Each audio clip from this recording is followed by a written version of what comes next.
Olá, meus amigos, é um prazer estar falando com vocês através do nosso canal e hoje temos mais uma entrevista. Ela, que teve 7.695 votos, foi candidata a deputado federal pelo PSL, defensora do presidente Jair Bolsonaro. Brenda, seja bem-vinda. Felipe, muito obrigada pelo convite, obrigada também a Peter. E eu quero parabenizar vocês dois pelo trabalho que vocês vêm fazendo, que é muito importante, Obrigado. viu? E Peter, suas edições são 10. Peter é um parceiraço. Brenda, gostaria de começar esse nosso bate-papo pedindo para que você se apresentasse para os nossos internautas. Então, meu nome é Brenda Ridamar Santos Gonçalves, sou pré-candidata a vereadora aqui por Aracaju, sou filha de uma alagoana, dona de casa do interior, de um sergipano.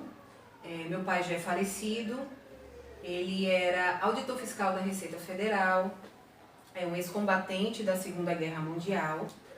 Seu pai, então, lutou na Segunda Guerra, é um herói brasileiro. Isso. Ele era um civil que se colocou à disposição do país para defender o país dele contra a invasão dos nazistas. Ele é um ex-combatente, serviu na Itália. Mas depois eu conto mais um pouquinho essa história. Quero saber. Vou contar. Então, eu sou cristã, eu sou de direita, conservadora, eu sou formada em psicologia, curso do qual eu tenho muito orgulho, porque ele me fez crescer como um ser humano e me fez também entender melhor as pessoas de uma forma muito mais ampla, entendendo que cada pessoa ela tem as suas características de personalidade, tem os seus traumas, suas crenças, que fazem com que elas sejam e se comportem da forma que se comportam, né, dentro das suas especificidades.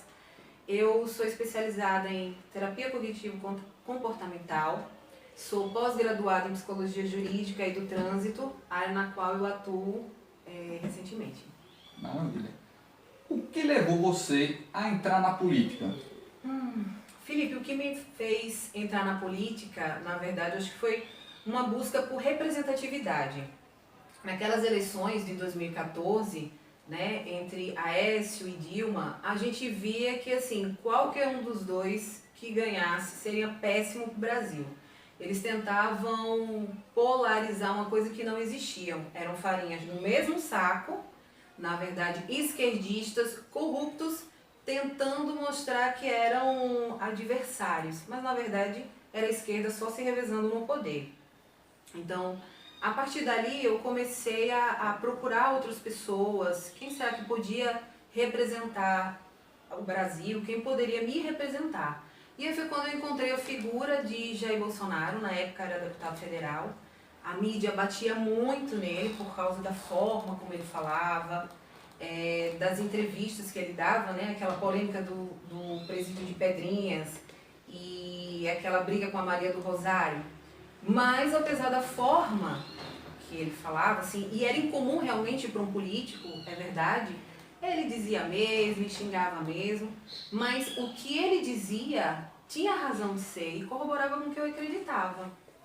Então, quando foi em 2016, eu fui a Brasília, eu e meu esposo fomos a Brasília conhecer Bolsonaro, conversamos com ele, com o Eduardo, por quase umas 2 horas, e voltei decidida a divulgá-lo nas redes sociais. Assim eu fiz.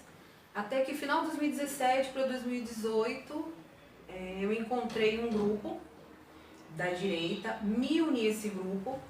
Quando Jair, em 2018, foi para o PSL, eu juntamente com esse grupo, né, nos filiamos ao PSL e eu fui surpreendida com um convite para ser candidata a vice-governadora.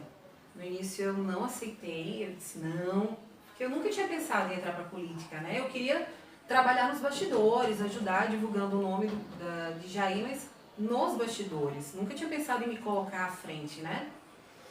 Mas aí pensando, disse, poxa vida, um dia conversando com a senhora e eu aproveitava esses momentos na feira, mercadinho, para divulgar Bolsonaro também.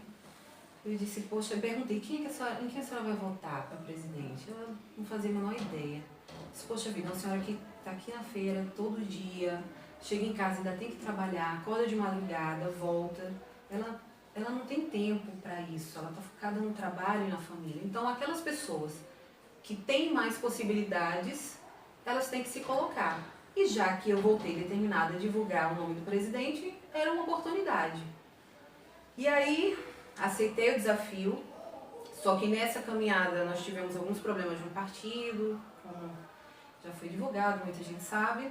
Então, faltando 1 mês e meio para o pleito, eu saí, larguei a candidatura de vice-governadora e fui para deputada federal. Para minha surpresa, eu tive quase 8.000 votos e apesar de só ter conseguido ir a 6 municípios, eu tive votação em absolutamente todos os municípios do Sergipe. Então, assim, eu comecei buscando uma representação, uma representatividade e acabei eu mesma me colocando como uma possibilidade Virando uma liderança. de representação. Então, assim, mas eu acredito que foi isso. Foi essa busca por uma representatividade. E onde você se descobriu conservadora? O que lhe fez caminhar à direita do movimento político? Então, eu acredito que essa descoberta ela foi gradativa, ela foi concomitante com a minha entrada na política. Porque quando eu comecei a divulgar Bolsonaro, aí as pessoas diziam: ah, Brenda, se você apoia Bolsonaro, então você é de direita. Quem apoia Lula é de esquerda. E aquele outro ali é do centrão, e também tem os progressistas. Eu disse, mas que danado é isso, direita, esquerda?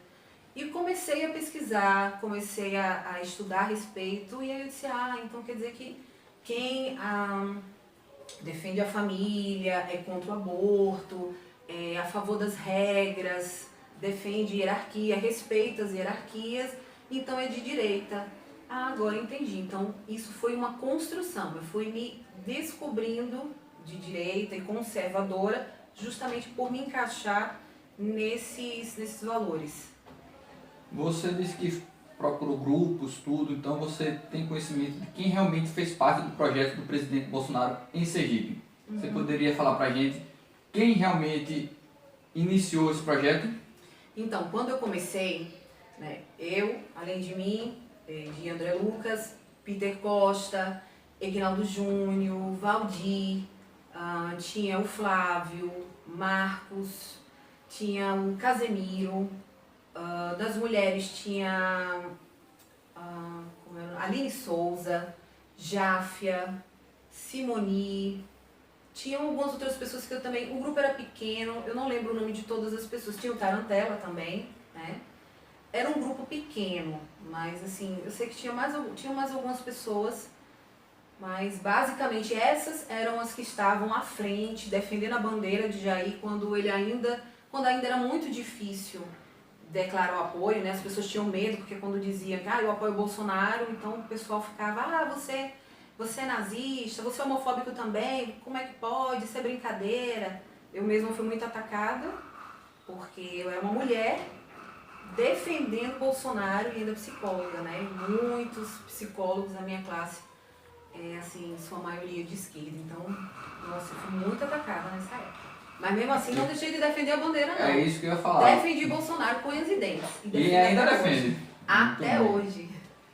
Falando de movimento, vamos entrar no movimento que você deve ter conhecimento, o movimento feminista.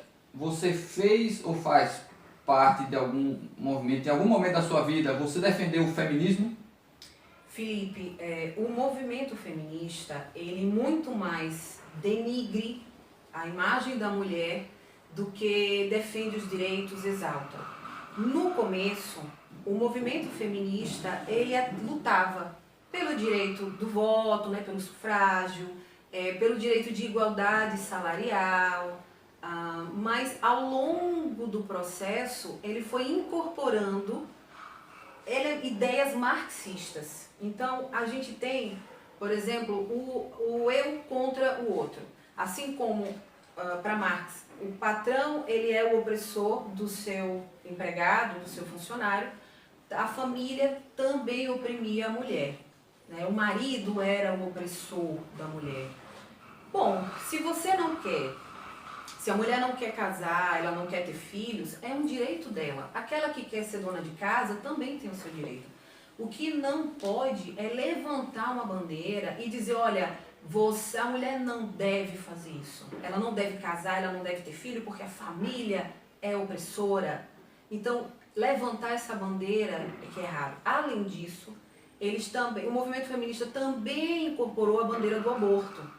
Ele vem defendendo veementemente o aborto. Essa seria a próxima pergunta, então se você quiser complementar, você é favorável ao aborto, mesmo em caso de estupro?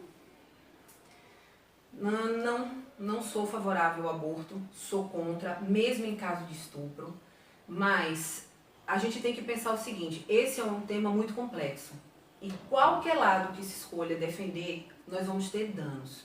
Se escolher o lado da mulher, que foi estuprada, se escolher o lado do feto, nós vamos ter danos e perdas. O problema é que a gente tem 2 vítimas, mas só uma é punida com a pena de morte, que no caso é o feto. Eu entendo que a gente poderia pensar numa minimização de danos. Então, essa mulher que foi vítima de estupro, ela poderia ter um acompanhamento psicológico e psiquiátrico durante todo o processo de gestação. Se ao final dessa gestação ela ainda não quiser ficar com o bebê, ela pode dar para adoção. Tem muitas famílias esperando nas filas para poder adotar e elas optam por bebês justamente para poder moldar o comportamento de acordo com seus valores, com as suas crenças. Só que assim, a gente precisa pensar que não dá para obrigar essa mulher a levar uma gestação desse jeito, mesmo com acompanhamento, porque cada pessoa, isso é um trauma muito grande para uma mulher. Então cada pessoa reage de uma forma diferente. Então por isso é que o aborto ele é um tema que precisa ser muito debatido, amplamente debatido. Mas em linhas gerais, tirando um pouco mais a especificidade do aborto, a gente tem sempre que pensar na prevenção. Então políticas públicas voltadas para o uso de preservativos, educação sexual nas escolas, só que vindo de profissionais capacitados, como psicólogos, para conversar com adolescentes, pré-adolescentes que já estão se interessando, estão passando pela fase de puberdade, já estão se interessando pelo outro, né, por namorado. A gente esbarra aí também nessa questão da família, que muitas vezes, mas eu não quero que ensine, está falando de sexo para o meu filho, para minha filha, ele não está pronto para saber disso. Então é preciso a participação da sociedade, trazer a sociedade... Conscientizar é o melhor plano de prevenção. Conscientizar e trazer para a sociedade para um debate, para que no futuro a gente possa ter uma minimização disso, né? Não termos muitas ocorrências de aborto. E a gente também tem que pensar em outra coisa. O aborto, ele não pode ser a solução primeira para esse caso, para esses casos de gravidez indesejadas, como a esquerda vem forçosamente colocando. Então, a gente tem aí o aborto, que traz muitos prejuízos para a mulher. Então, problemas psicológicos, como depressão, estresse pós-traumático. A gente tem a questão da infertilidade, perfuração uterina, né? Levando para a questão do SUS, imagine que a gente tem um inchaço já, um atendimento precário no Sistema Único de Saúde, com as demandas corriqueiras. Imagina se agora a gente coloca mulheres para fila para poder abortar. E também, inchar muito mais justamente, e ainda tem médicos que podem não querer fazer o aborto. Eles não podem ser obrigados a isso, porque eles também têm os valores, também têm as crenças deles e tem que ser respeitado. Inclusive teve um caso agora no Espírito Santo que um hospital ele não aceitou fazer, mesmo com a judicial, o aborto, né? Ele teve que ir a Pernambuco, foi aquele caso da Isso, da e a criança menina acabou com 6 meses. O feto já estava com 6 meses e mesmo assim acabou abortando. Vamos entrar agora no tema da política local. Brenda, como pré-candidata a vereadora, eu gostaria que você fizesse uma análise do mandato do prefeito Edivaldo Nogueira. Qual a sua avaliação da gestão? Felipe, essa questão eu posso responder em um dia, em 1 hora, em 30 minutos. Mas como a gente tem aqui um tempo mais curto, eu tenho que resumir 4 anos de péssima gestão em alguns minutos.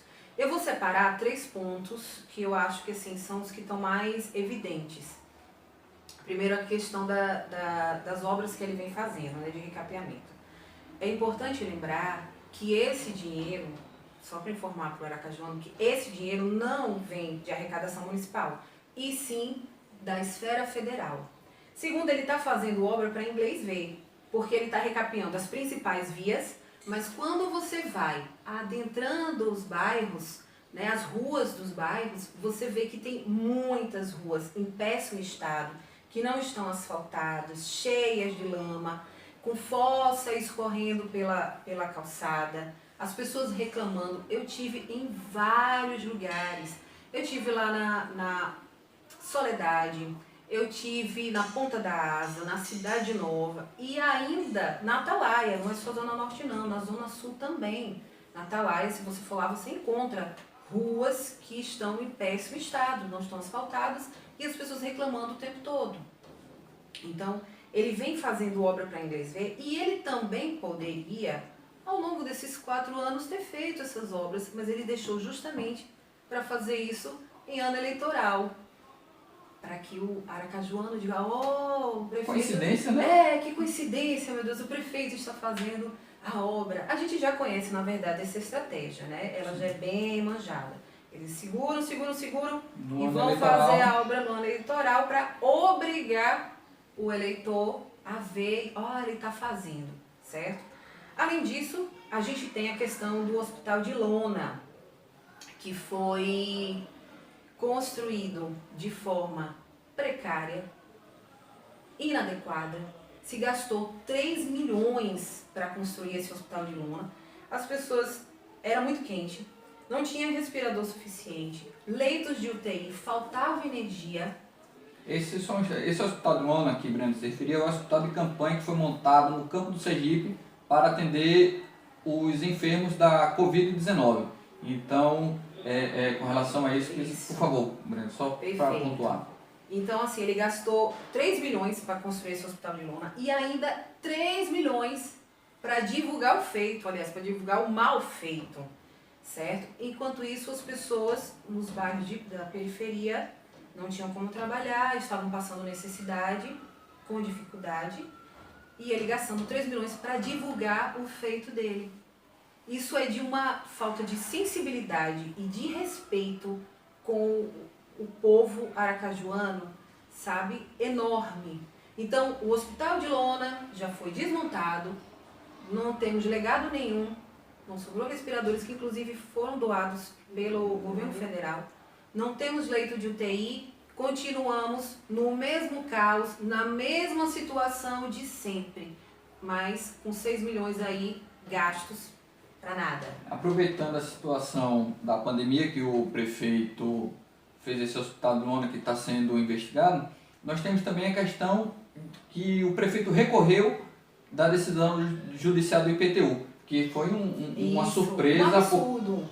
Um absurdo porque assim, a gente estava aquartelado, o comércio não abriu, os empresários sem ter arrecadação, o comércio informal também em dificuldade, as pessoas que dependiam, que vendiam sua água na feira, né? Às vezes um coco, alguma coisa assim, não estavam podendo vender. Muita gente passando necessidade, muita gente sem ter como pagar o aluguel. E o prefeito ainda recorreu na justiça para poder recolher o IPTU. Agora me diga, ele recebeu dinheiro do governo federal para fazer a obra de recapeamento. Recebeu respiradores também do governo federal e também ajuda nesse período de pandemia. Você que está assistindo a gente, que segue o canal de Felipe, acha justo isso? É um absurdo. E esse dinheiro que veio para o recapeamento foi do ex-deputado federal André Moura, que hoje é aliado. Então veja como a política ela é dinâmica, né? É uma coisa absurda. Brenda, você como pré-candidata a vereadora, eleita, você está preparada para exercer o mandato, sendo situação ou oposição? Sim, eu me sinto preparada e confiante. Quando a gente fala em preparação, a gente pensa em estudo, a gente pensa em investimento, a gente pensa em atualização. Então, a partir do momento em que eu comecei essa busca por representatividade, eu comecei também a estudar gradativamente, a me atualizar. Inclusive, eu fiz uma série de vídeos falando sobre a função do vereador, e a importância que o vereador tem justamente para ajudar o eleitor a decidir, a direcionar o seu voto de forma consciente. São vídeos que vão sair semanalmente, então me acompanhe nas redes para ficar por dentro. Pelo menos vai ajudar a saber como é que você pode cobrar, o que você deve cobrar do seu vereador. Para o nosso inscrito, gostaria que você falasse um pouco das suas bandeiras. Felipe, minhas bandeiras são todas as bandeiras. Tudo que é importante pro povo aracajuano é minha bandeira. Então, a precariedade na saúde, então melhorar a saúde é a minha bandeira. Nós temos ausência de turismo, então trazer o turismo, estimular o turismo para Aracaju é a minha bandeira. Então nós temos um problema na educação deficitária, então investir em educação é a minha bandeira. Tudo que é de interesse do povo, tudo que é importante do povo é minha bandeira. Afinal de contas, o vereador, ele é justamente um intermediário entre o povo e a administração pública. Cabe ao vereador aproximar o povo da gestão pública. Então, eles vão trazer também as demandas. Então, tudo que é importante para o povo é minha bandeira. Eu gostaria, Brenda, que você falasse das suas redes sociais, que você expusesse aqui todo o canal para que a população se comunique com você e que deixasse a sua mensagem para o nosso público. Outro dia desse, eu estava fazendo uma visita e conversando com uma senhora, eu perguntei se ela está satisfeita com a atual gestão. E ela disse, olha, satisfeita eu não estou. Mas o que eu posso fazer, né? Todo político é do mesmo jeito, é sempre assim, eles vêm, dizem que vão fazer, e no final das contas não fazem nada, e fica tudo na mesma. Então, o que eu quero dizer para o eleitor, para você que está assistindo a gente, é não perca a fé na mudança. É importante entender que o seu voto, o meu voto, o voto de Felipe, faz sim a diferença. Unido cada voto, em busca dessa mudança, a gente vai poder mudar sim. Para ajudar, pesquise o seu candidato, investigue as redes sociais dele, procure saber quais são as propostas, o que ele pensa e depois de votar, não deixe de mão. Continue investigando para ver se ele realmente cumpriu aquilo que ele estava dizendo, que ele falou em época de campanha. Se não cumpriu, então não dê o voto, mas cobre dele na rede social. Então a gente não pode perder a fé na mudança nunca, porque aí sim a gente vai continuar do mesmo jeito. E as minhas redes sociais são o Instagram, Brenda Gonçalves Oficial, fanpage, a mesma coisa, Brenda Gonçalves Oficial. Brenda, muito obrigado pela excelente entrevista. E assim encerramos mais uma entrevista do nosso canal com Brenda Gonçalves, pré-candidata a vereadora por Aracaju. Uma mensagem importante, não venda seu voto. Tenha um voto consciente. E encerro com o nosso lema, o preço da liberdade é eterna vigilância. Fique com Deus, sigam a gente no Instagram Conexão com Felipe Mendonça e se inscreva no nosso canal. Até mais!